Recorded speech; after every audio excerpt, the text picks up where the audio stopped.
Listen, this is a legend, a hip hop legend. For Um, sure. I want to say a southern pioneer of hip hop.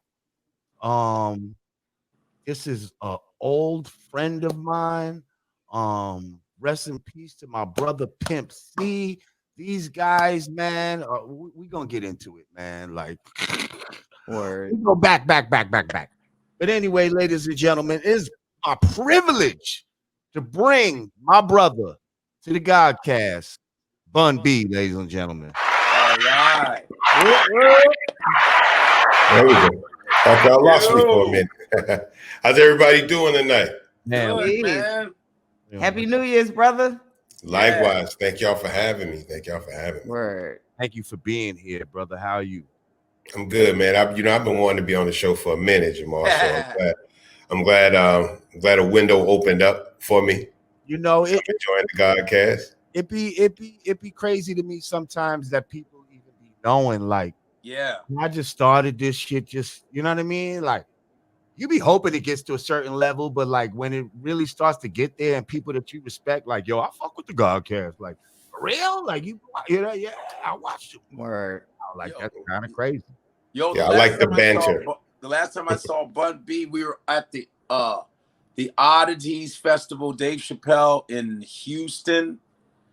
You were on stage, remember? It was like 16,000 people. I hosted those. I hosted Dallas and Houston. It was the Oddities Festival, whatever. I came out with Hannibal, right? Yeah, she came out with Hannibal Buress. Yep. That was dope. I was excited because I was always a big Dimitri Martin fan. I really like his perspective. So I was Dimitri's my man. I've known Dimitri. We started together in New York. He's a sharp cat. I like his angle. That's what's up.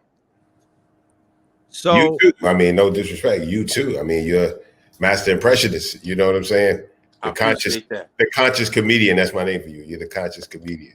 Hey, you know, I like that. And then big brother and baby sister over here. These two. Oh yeah. Hey, come on. But I like it, man. I like the behind the scenes is even more fun. Did you get my text today, Jamar? Why you ignore my text today? I was looking to pick a fight with you today. I ignored you. She be trying to send me little shit, trying to like, acting like whatever. I see you ignored me. I don't let her get to me. Thank you, Divine Wisdom. Appreciate you. Yeah, she be on her bullshit sometimes. Thank you, Daniel Holmes. Appreciate you. So yeah, man, for those that might be under a rock, you know, and don't necessarily, you know, are aware of who you are, let's get into your humble beginnings back in Port Arthur, Texas. Right. And to me, I feel like Port Arthur, Texas kind of reminded me of New Rochelle in a way, in the fact that, you know, main hip hop was at the time was popping in the 5 boroughs. Like if you wasn't from the 5 boroughs, it was almost like odd that you would even make a record. And as far as Texas goes, it seemed like Houston had a monopoly on making hip hop records from the whole Rap a Lot, the stamp that they put. You know what I mean? So it seemed like being outside of Houston and being able to make it and put your stamp down, it just, to me, I always felt a certain parallel in that sense. What you feel about that? I get it. It would be like either like a New Rochelle or even like a Yonkers or somebody, right? Who has proximity. Yeah. You got proximity to the culture, you got the talent, but you don't necessarily have the resources, right? So like for us, there was no like full service recording studio where we were. Wow. So we used to have to drive an hour and a half every time we went to the studio to make the music. You know, there was a little music, you know, equipment that we bought, you know, ASR, drum machine, rolling 808s and different things that we had to make music. But at its best, it's pre-production, right? Like we laying vocals at the crib. We don't have a compressor for the mic, you know, Radio Shack mic type shit. Radio Shack. Yeah, so, but I mean, we got the passion for what we want to do, you know. So I mean, if you really want to do it and you really want to be a part of the culture, you're gonna do what's necessary to be in the building, you know. And like, to put in perspective, hour and a half is like, that's from like New York to Philly. That's like a New York to Philly drive. Is an hour and a half, you know, like that's like going to a whole other state in some place. That's Jersey to Philly. In New York, that's word. Well, where I'm at, I'm in Staten Island, so I'm at the and that's every show, every recording session, right? And it might take how many songs back then, and we're not dealing in the times of digital. This is like 2-inch tape and all of that type of shit. Absolutely. So wait, are you lugging your tapes and all of that, or are you trusting the studio and leaving your tapes there? Well, the dude that owned the record company lived in Houston at that time. Okay. So he was the owner of the reels and all of that. We didn't own the music or whatever. We were signed to him. We wasn't keeping all that shit like that. We were just kind of lugging the equipment back and forth at that time. And then I ended up like moving to Houston after graduation. So when we actually got the deal and started making the music with Big Russ, I was actually in Houston. But then Pimp would have to still bring the equipment back and forth every time we needed to go in and record. Let's back up a little bit. How did you? What's your introduction as someone from Port Arthur, Texas? What's your introduction to hip hop, and when did you first become a participant? My introduction to hip hop is, so I'm living in Port Arthur. My parents divorced. I was born in Houston. Some of my younger years I spent in Houston, and then my mother relocated to Port Arthur. So I would still go to Houston for vacations and stay with my father, right? So, summer vacation, maybe Thanksgiving, spring break, shit like that, I would be in Houston. And so the university here in Houston, Texas Southern University, HBCU, actually had a hip hop radio show back then called Kids Jam. And so they would be the place that would be playing all the new rap records. Like, this was before there was even like a mix show in Houston. This would be like the only way you could kind of hear hip hop music back then, was on Kids Jam, before the local FM station started playing. Kids Jam. Okay, Kids Jam. Yeah, and it's crazy because King T, the illustrious King T from the West Coast, was actually a student at the university at the time and was one of the hosts of the radio show. Wow. Oh, wow. Okay, I didn't know Love that. King T. That was my boy. He was one of my boys back in the days too. Early, like, West Coast dudes that I come to LA, and he just had much love. His name comes up a lot when we ask like our West Coast legends who were their inspiration. I'm telling you, like in the beginning, King T was one of those dudes. He was the dude before Ice Cube and all that. Exactly. His name rang mad bells. Mm-hmm. And he was like a real hip hop dude. And he had respect for like out there, but he had respect for East Coast dudes. Yep. Like, he was rocking them in college. We were rocking King T in college with the bass and all the other shit. Kind of inspired me to be kind of how I was. Like, I'm telling you, when I'm coming to the West Coast, he was one of those dudes that like make sure you all right and all that type of shit. You know what I mean? Like, and we don't get Exhibit, or we don't get the Alcoholics, right? Without King T as well. That's real shit. Yeah, real shit. Shouts out Exhibit. That was my West Coast plug. When I first started traveling to LA, that's who I would call, like, yo, little sis, you good? Trees, whatever you need. So you all are performers. Me before in college, when that played like a piano with Ice Cube, King T. That track was like West Coast. What? Whoa, okay. You know what I mean? So I was in college listening to all you got to Lord Jamar and the fucking brand new music. So hang on. You listen to Kids Jam. This is where this is your introduction to hip hop. This is right. Kind of the Houston example of before mixtapes and all of that. And what kind of hip hop are they playing? Like commercial, Run DMC, all that type of shit? What are we talking about? We're getting a lot of that, but then we're also getting, like, Houston was very big on EPMD. EPMD was very big here. Stetson Sonic was very big here. Like Sally was a huge record in Houston, you know. Then of course, obviously, West Coast hip hop was a big influence as well. Steady B and Kool C, very big in Houston. You know who I remember being really big in Houston? Fucking the DJ, D Nice. Yes. Yes. My name is D Nice. That song was huge in Houston. I'll tell you another record that was big here.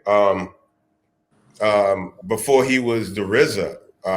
Oh, we love you, Rocky. That was big here. Wow. Yeah. That's what's up. You know what I'm saying? But like EPMD, I think were really, really big here in terms of like hip hop. They were like really big here. And then like the Florida music scene as well. You know, and even with Marley Marl and that whole era, right? Kane and so forth. Like we were really big on bass. So if you had 808 in your music, we were good. And a lot of mid to late 80s hip hop, still had a lot of 808 in it. So that shit translated real good to the cars down here. Word. And you guys featured a lot of the Juice Crew on your first album. I'm a Juice Crew fanatic, so wherever they were, I peeped it. I was like, oh wow, they on this Southern music. That's what's up. Yeah, no, big influence from Marley Marl production wise for us, and definitely Kane and G Rap for me. And guys like Lord Finesse. That was the kind of MC I wanted to be. So when did you start? When did you start? Like, you know what I mean? What? I started in, I guess, the summer of 10th grade. Okay. Like summer 10th grade, I had to go to summer school, and this guy I knew he was rapping and he was like writing his rhymes in class. So I started trying to write rhymes, and I was like, shit, I want to be a rapper too. I'm like, if he can rap, I can rap. Fuck that. I thought you had to be like special. I thought you had to be a certain type of person to even be able to do that shit. So once I saw him doing it, no disrespect, but I was like, shit, if he can rap, he said, "Yo, this whack nigga can rap." Yeah, well, it's just like if he figured it out, I can figure it out. That's what I thought about Queen Latifah. She was from Jersey. I'm like, yo, if they can figure this shit out, then I know I can figure this shit out. You know what I'm saying? and I just wanted it. Like, just to be very honest, like I really wanted to be an MC, right? I wanted to be a part of the culture, but then also I wanted to, at some point, also be respected by the people I looked up to, right? So it was, 89, 90, you weren't doing this as necessarily, this wasn't a money grab. You know what I'm saying? Right. This was like for bragging rights and like, being able to represent your hood, represent your side, and just be a bigger part of this culture, because it's not like it is today, right? Where the market is saturated with so many artists and so many different things happening within hip hop, right? So many different kinds of rap music, so to speak. At that point, it was really just about, beats and rhymes. Nobody was a millionaire MC, people were just repping. That's all. That's what I got from it. Was like, yo, all these dudes really are just repping where they from. So I want to be able to do this. I want to do it at a high level and also be able to rep where I'm from, And so, I came in the game like that. So my entry point is different from somebody saying, 2020. I mean, there's different things to be gained from the game. But back then it was really just about bragging rights. Like I went from being the best rapper in my class to in my school to in my city, right? To in my state to, for a minute period. Like I felt like I was the best MC out there, period. Hang on. Somebody just said, where's he at? Yeah. Taherk Wasulu Bey said, Bun B went on a 10-year spree of murdering people on their own tracks. I grew up on UGK. Honors to the more Bun B on the Godcast. Thank you, my brother. That, Tariq. Yeah. I mean, I really wanted to be respected, like for my craft and my art, like I said, we always had bad record deals, so we never really saw a lot of bread from the record company and for making music, whatever. We did what we had to do to supplement that income until we figured that contracts and publishing and all these different things out. So for me, that was it. My whole point of just doing it was just to be considered like a dope MC and have, when I met other dope MCs, they would see me and they would think, "Oh yeah, you Bun B, yeah, you can rap." That's really all I wanted from the shit. I got so much more. You're one of the MCs, especially the Southern MCs, because I'm gonna be honest. As somebody from New York, we had a certain arrogance about this hip hop shit, of how we viewed people outside of New York, That's a of fact. how they did it. You know what I mean? We didn't feel that they were up to the same level, especially lyrically, as us. And I remember you, especially, being one of the MCs that made me be like, holy shit, like this guy could rap. And you did it at those times when we would get together. I'd come to y'all hotel room or some shit like that. We smoking the L's, and all of a sudden we have some impromptu freestyle session. And here goes Bun going off the head type of shit. Like, and killing it. Like complex, like a New York rapper would do, but except from out there. And I was like, holy shit. Like everything is not what you think it is. Like, you know what I mean? Like, and once I figured out that I could do anything that anybody else was doing from anywhere else, but still be very true to myself, because for many years in being as a Southern artist, if you went a little too lyrical, then people would accuse you of trying to sound like you a New Yorkie. You know what I'm saying? Like, quit rapping like the New York niggas. That's not what we do. But my thing is, this is not just a New York thing. This is a lyrical thing, right?